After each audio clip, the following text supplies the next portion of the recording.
नमस्कार। आप सुन रहे हैं द बॉलीवुड रेडियो और मैं हूं आपके साथ अनूप आकाश वर्मा। दोस्तों, आज का किस्सा है गुजरे जमाने के मशहूर कलाकार ओम प्रकाश का।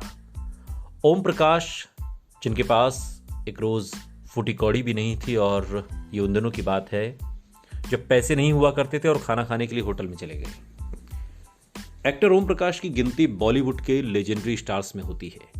कॉमेडी में तो खैर कोई उनका हाथ पकड़ ही नहीं सकता था। वो अपनी कमाल की कॉमिक टाइमिंग से लोगों को चकित कर दिया करते। अपने करीब 56 साल के करियर में उन्होंने बॉलीवुड में 350 से अधिक फिल्में की। चुपके चुपके, पड़ोसन, चमेली की शादी, जूली, पूरब पश्चिम, शराबी, नमक हलाल, प्यार किए जा, खानदान, चौकीदार, लावारिस, आंधी, लोफर, जंजीर, ये ओम प्रकाश की वो फिल्में हैं जो आज भी याद की जाती हैं। ओम प्रकाश ने कई फिल्में डायरेक्ट की और प्रोड्यूस भी की, मतलब नाम भी खूब कमाया और पैसा भी। मगर एक वक्त ऐसा भी था जब उनके पास खाने तक के पैसे नहीं थे। ओम प्रकाश जी ने जिस तरीके से हिंदी फिल्मों में किरदार निभाए और जिस 56 साल के करियर को जिस तरीके से जिया, वो आज की पीढ़ी के लिए एक मिसाल है।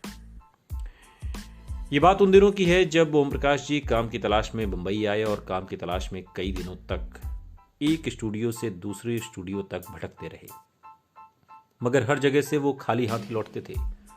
धीरे धीरे उनके पास जो पैसे थे वो खत्म हो गए। 1948 की एक सुबह उन्हें सड़क पर चलते हुए चक्कर आने लगा, क्योंकि उन्होंने 3 दिनों से कुछ खाया नहीं था। इस डर से कहीं वो चक्कर खाकर बेहोश ना हो जाएं, वो पास के एक होटल में चले गए। वहां उन्होंने एक बिरयानी, चिकन मसाला और लस्सी ऑर्डर की। उस वक्त होटल में सिस्टम होता था कि खाना खाने के बाद जब कस्टमर उठता तो वेटर उसका बिल बताता। ओम प्रकाश जी खाना खाकर चलने लगे, तभी वेटर ने बिल बताया। बिल हुआ 16 रुपए। उस जमाने में ये बहुत ज्यादा रकम होती थी। जब ओम प्रकाश जी के पास फूटी कौड़ी नहीं थी तो उन्होंने मैनेजर के पास जाकर सब कुछ साफ साफ बता दिया कि भाई पैसे तो नहीं है। ओम प्रकाश ने कहा कि भाई मैं बेरोजगार हूं और 3 दिन से कुछ खाया नहीं था। आपका होटल दिखा तो मैं खुद को रोक नहीं पाया और आकर खाना खा लिया। लेकिन मैं वादा करता हूं कि जिस दिन बड़ा आदमी बन जाऊंगा यहां आऊंगा और बिल चुका दूंगा। अब इससे मैनेजर तो खुश तो नहीं हुआ, पर उसने ओम प्रकाश जी को जाने दिया। और इस वाक्य के कुछ दिनों के बाद उन्हें डायरेक्टर जयन देसाई ने उनको फिल्म लखपति के लिए साइन कर लिया।